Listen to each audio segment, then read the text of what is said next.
Bonjour à tous et bienvenue dans ce GCN Show numéro 249. Et oui, on est mardi, c'est le GCN Show. Et Louis, cette semaine, on va parler d'un copain à moi, Michel.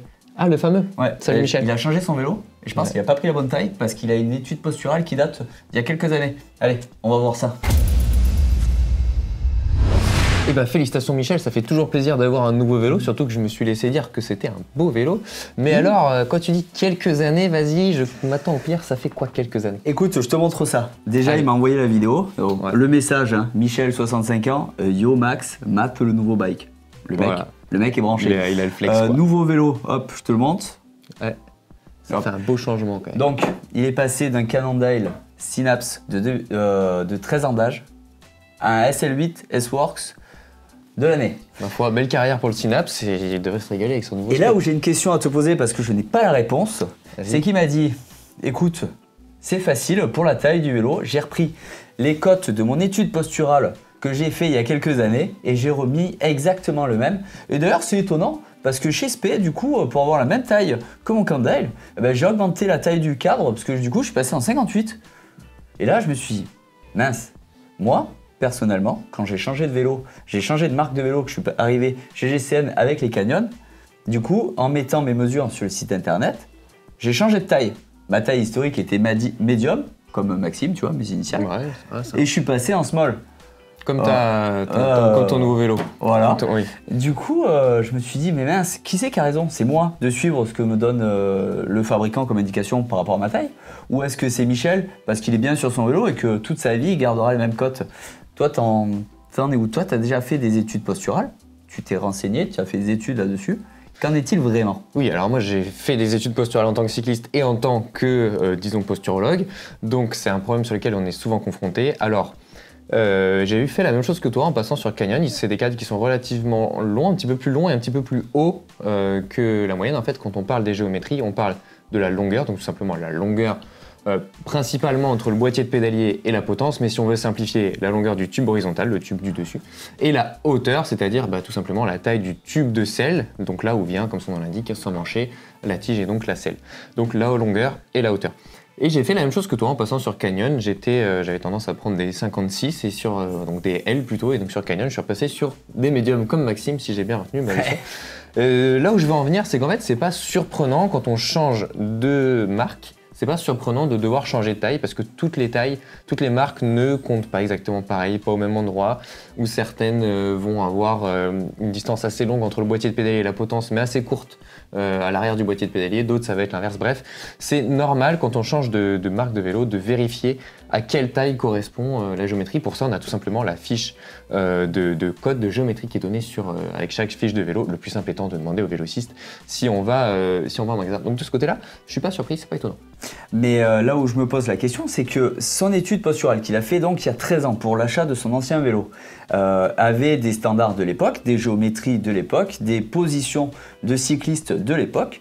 Et un Michel de l'époque, si je puis me Et permettre. un Michel de l'époque, 13 ans de moins, et il était en dessous des 60 ans, il n'était pas encore à la retraite, et il faisait peut-être un peu moins de vélo. Mais bon. Peu importe, dans tous les cas, chaque étude posturale est toujours soumise à l'analyse humaine. Ça, c'est ce que la machine ne peut pas remplacer. Et je sais que les géométries et les positions des coureurs et de notre Michel national a changé. Donc, est-ce qu'il a raison en reprenant exactement les mêmes cotes? Moi, j'aurais tendance à dire que non, clairement. Il se prive de 13 ans d'évolution des vélos, tout simplement. Et surtout, il fait un peu l'autruche sur les 13 ans d'évolution de Michel. Encore une fois, qui qu'on soit, quel que soit l'âge, en 13 ans, il s'en passe des choses. Tu l'as dit sur les géométries et sur les caractéristiques même des vélos, c'est-à-dire qu'un Synapse est quand même un peu moins rigide qu'un SL8, par exemple. Rien que ça, déjà, ça peut changer éventuellement comment on se pose, ou le choix de pneumatiques, choses comme ça, des questions qu'il faut se poser. Sinon, je dirais que quand on investit dans un vélo neuf, on n'est pas à une étude posturale près. Sans porter de jugement ou quoi que ce soit, et donc ça vaut réellement le coup, comme il l'a fait pour son Cannondale à l'époque, de repartir balle neuve avec vraiment toute la panoplie, en sachant que sa position, s'il reste 13 ans avec son vélo et que c'est une fois en 13 ans, ça vaut le coup de prendre une après-midi pour y aller, d'autant que normalement les vélocistes, quand on achète un vélo neuf, ça fait partie des services qu'ils proposent parce que justement, ça fait partie des plus à aller voir, comme tu l'as dit, un humain. Parce que le client content, c'est un client qui revient, comme on dit. Exactement. Non, mais évidemment. Et si Michel est content, Michel il fait du vélo et donc Michel il retourne chez le vélociste. Donc évidemment, il faut que Michel soit content. Après les études posturales, il y a deux façons de faire. La première, qui est la façon la plus facile, j'ai envie de dire, on prend des mensurations, pardon. J'ai fait des mesurations, donc c'est un mélange de mesure et de mensuration. C'est un nouveau concept que je lance. Voilà. Donc on mesure Michel sous toutes ses formes. Alors aujourd'hui, on le fait de manière extrêmement précise, sans doute déjà il y a 13 ans, avec des lasers, des machins. Donc ça impressionne souvent le client. Donc le client est souvent content, en l'occurrence. Par contre, ça donne une mesure très théorique. Voilà. Donc on dit, voilà, il a telle taille de fémur, donc on met telle hauteur de selle avec tel recul, si on simplifie. Et ensuite, l'autre type d'étude qui est vachement plus intéressante, c'est des études dynamiques. Et donc là, on va regarder pédaler Michel. Voilà, avec des capteurs placés de partout. Sur les articulations. Et donc, on va, la machine va en temps réel replacer Michel en 3D et mesurer donc ses différents angles. Et en fonction de ces angles, elle va proposer des réglages où le bike fitter va dire il faut que j'arrive à tel angle et proposer les réglages de façon non pas à avoir quelque chose de très théorique en fonction de tel fémur, ça devrait faire ça, mais plutôt de il a telle mobilité ou il a tel fémur par rapport à tel bassin, etc. sur tel vélo. L'avantage de ces études aussi, c'est que ça va correspondre au vélo avec lequel Michel roule, là où quelque chose de très théorique, ça peut ne pas être reproductible en fonction justement des géométries. Et donc on met Michel dans les angles optimaux en fonction de ses objectifs, 90% du temps du confort, puisque de toute façon le confort c'est la performance, ça vous devrez commencer à le comprendre. On a des études un petit peu mixtes, comme ID Match, qui proposent d'abord des mesurations très précises. Ça fait une base, ça c'est pas mal. Et ensuite il regarde pédaler, et en fonction de ça, il fait des essais, et garde le meilleur des essais qui ont été réalisés. On est sur le Nec Plus Ultra. Avec un nouveau vélo, ça vaut le coup. Alors pourquoi refaire une étude après 13 ans Parce que effectivement certaines tendances ont changé.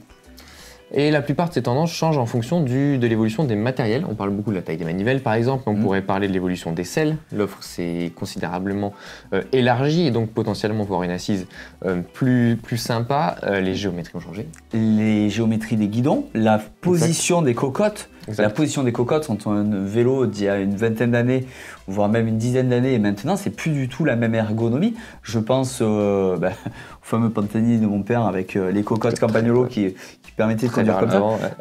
On ne peut pas reproduire ça sur un vélo moderne. Et puis, clairement, repasser sur un vélo d'ancienne géométrie, c'est là où on peut constater qu'il y a eu quand même pas mal d'évolutions. Et ça fait peur.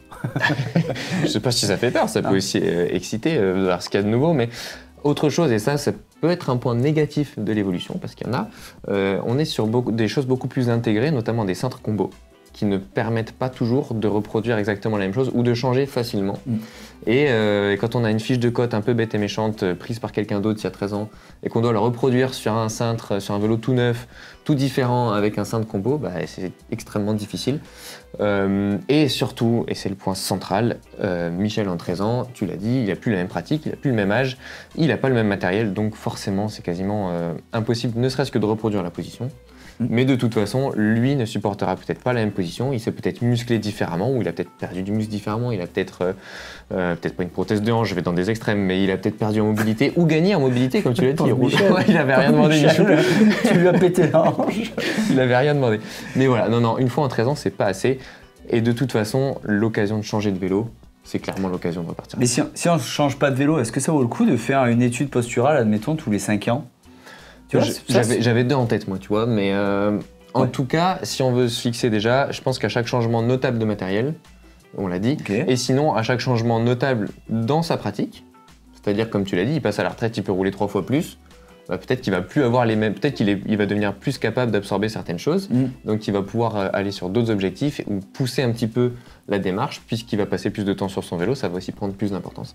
Et donc à chaque changement notable de sa pratique, ou à chaque changement notable dans son corps, dans sa vie, c'est-à-dire que si on a eu, alors ça peut être des cas extrêmes de blessures ou de maladies qui font qu'on n'a plus les mêmes capacités, ça peut être tout simplement qu'on roule moins, qu'on fait plus certains sports, ou tout simplement qu'on avance en âge, et si on sent qu'il y a eu un changement notable, eh bien oui, là, ça vaut le coup de repasser en sachant que, encore une fois, être bien sur son vélo pendant 1, 2, 3 ans, ça vaut largement l'investissement de l'étude posturale. Bien sûr, bien sûr. Et d'ailleurs, je suspecte Michel, quand il s'est mis au gravel l'an dernier, d'avoir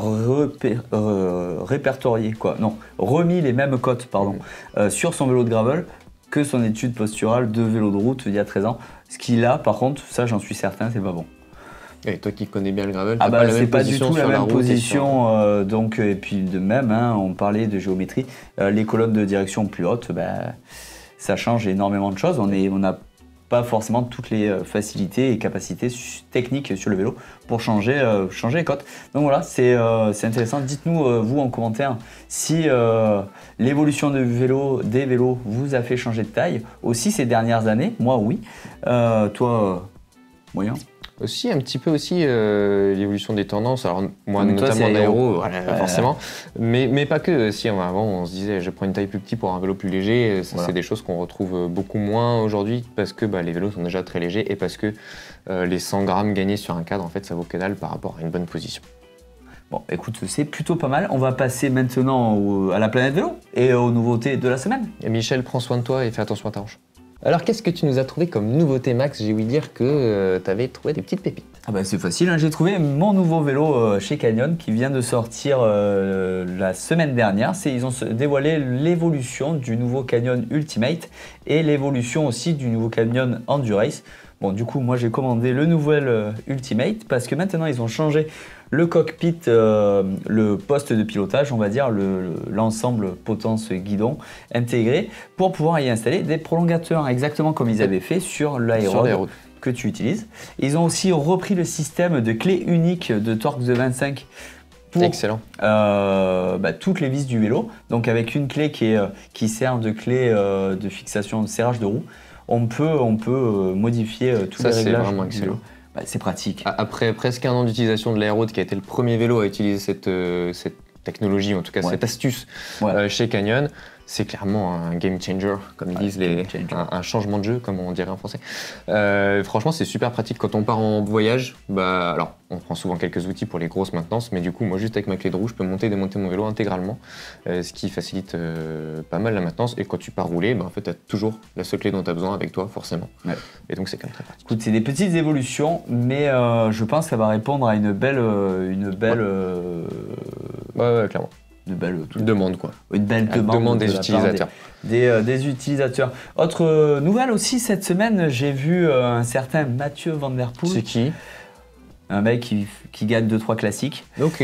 Et qui s'est remis au VTT et qui sera présent, en fait, il a annoncé être présent sur la prochaine Coupe du Monde qui se tiendra en République tchèque à Nové Mesto. Bon, je sais pas exactement comment ça se dit, mais c'est du 23 au 25 mai. Et il reprend les Coupes du Monde de VTT. C'est assez intéressant et moi j'aime beaucoup ce côté multidiscipline chez Mathieu, en espérant qu'il fasse de bons résultats. J'aimerais qu'il me fasse mentir parce que ça fait un moment que j'ai dit qu'il s'éparpille avec ce VTT, parce qu'il insiste, il persiste et signe à vouloir être champion du monde de VTT. Visiblement pour l'instant ça marche pas aussi bien que pour un certain Tom Pidcock par exemple. Mais écoute, j'espère qu'il va nous donner tort. Ce qu'il y a sûr, c'est qu'il y aura du spectacle et ça apporte toujours la visibilité à la discipline. On va parler un petit peu de racing, de compétition. Eh oui, mais pourquoi? Tu veux parler du Giro peut-être? Ouais, je veux parler du Giro. Eh oui. Donc le Giro, il nous a fait passer par plusieurs émotions cette semaine. Et comme toujours. Et je sais même pas par où commencer. Tu veux parler de l'étape majestueuse d'hier? Ça reste le gros temps fort du Giro, de cette première semaine, de cette première partie de Giro, parce que c'est quand même l'étape 9 déjà.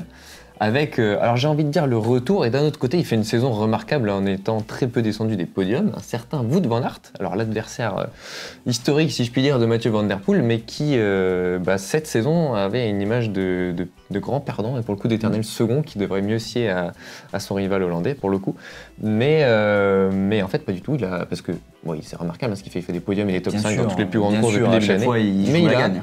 Mais il a enfin pas seulement joué, mais enfin mis la balle au fond en remportant une splendide étape, celle des Strade Bianche, l'étape 9 du Giro, devant Isaac Del Toro. Tout un symbole, puisque c'est sur ces mêmes routes des Strade Bianche qu'il s'était fait connaître du grand public, en terminant 3e en 2018, alors qu'il était qu'un cyclocrossman prometteur. Donc tout un symbole, et d'ailleurs on l'a vu très ému à l'arrivée. Très content, content. Par contre, l'énorme performance, c'est Isaac Del Toro du Team UAE XRG qui du coup prend la tête au classement général avec plus d'1 minute 15 d'avance sur son coéquipier Juan Ayuso. Et par contre, cette étape, on savait que c'était une étape piège, elle a piégé clairement des favoris. Oui, alors on a vu Tom Pidcock qui, de toute façon, avant l'étape, son équipe a déclaré avant l'étape, je cite son directeur sportif, avant le Giro, j'aurais mis 5 étoiles, c'était le grandissime favori, mais vu le début de Giro, je vais redescendre à 3 ou 4 étoiles. Voilà. Donc il croyait même plus en son poulain, qui finit dans le groupe des principaux favoris.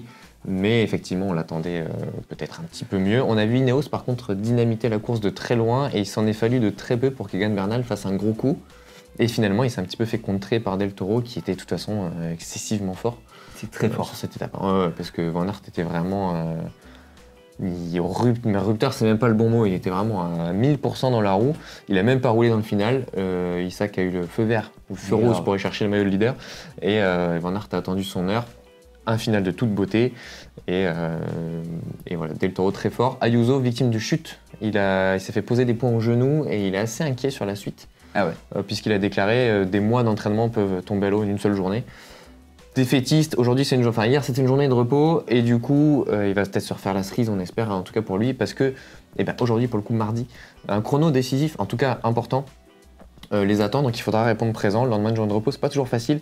Un chrono qui présente une montée assez raide et surtout une descente raide et technique, donc il peut y avoir de gros écarts. C'est ça, en espérant de voir le retour de Roglic qui a perdu 2 minutes et demie sur crevaison plus chute, une galère pas possible. La chance n'était pas de son côté. Non, il se retrouve à 2 minutes et demie au général, et surtout ça fait 2 étapes où il a perdu un peu de temps, mauvais positionnement sur la première arrivée au sommet.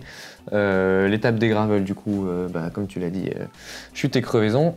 Alors, certains le trouvent un petit peu endormi et pas concerné. Moi, je pense que c'est un sniper et qu'il attend la 3e semaine parce qu'il s'annonce dantesque.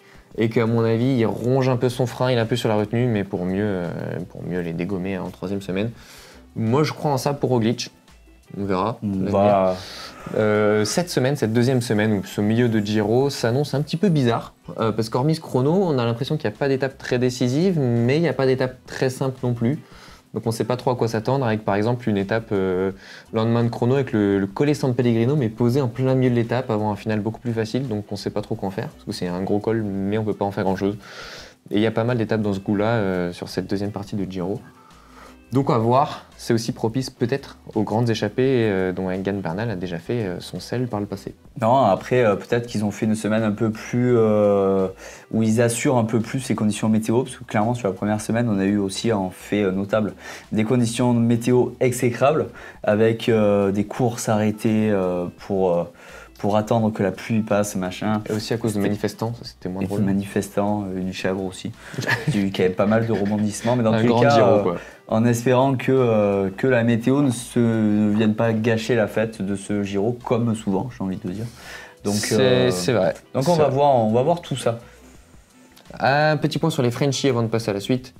Écoute, on a vu un Romain Bardet assez en forme essayer d'attaquer samedi sur l'étape de montagne. Après il a chu, il a pris un peu, il a eu mal quand même, c'était la première arrivée au sommet, et du coup il a perdu un petit peu de temps. Espérons que le repos puis le chrono lui permettent de se refaire un petit peu la cerise pour cette fameuse 3e semaine. C'est tout ce qu'on lui souhaite. David Gaudu, par contre, inquiétant parce qu'il est tombé sur la même chute que Romain Bardet. Alors ils sont tombés à 3, il y avait nos 2 leaders français, donc c'était un peu décevant. Enfin frustrant du moins pour eux. Et il s'est fait très mal à la main. Alors il a déclaré qu'on voyait le tendon et qu'il avait un trou dans la main.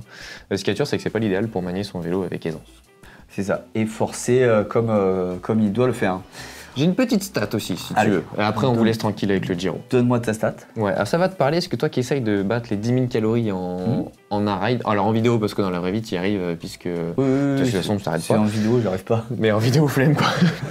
Alors, on a des infos de Giulio Pellizzari, l'équipier modèle de la Red Bull Bora Hansgrohe, donc pour Primoz Roglic, qui a annoncé alors 37 000 kilocalories par semaine. Voilà. Alors, le métabolisme moyen d'un humain qui fait pas trop de sport, c'est à peu près entre 1500 et 1008 pour une femme, entre 2100 et 2500 pour un homme.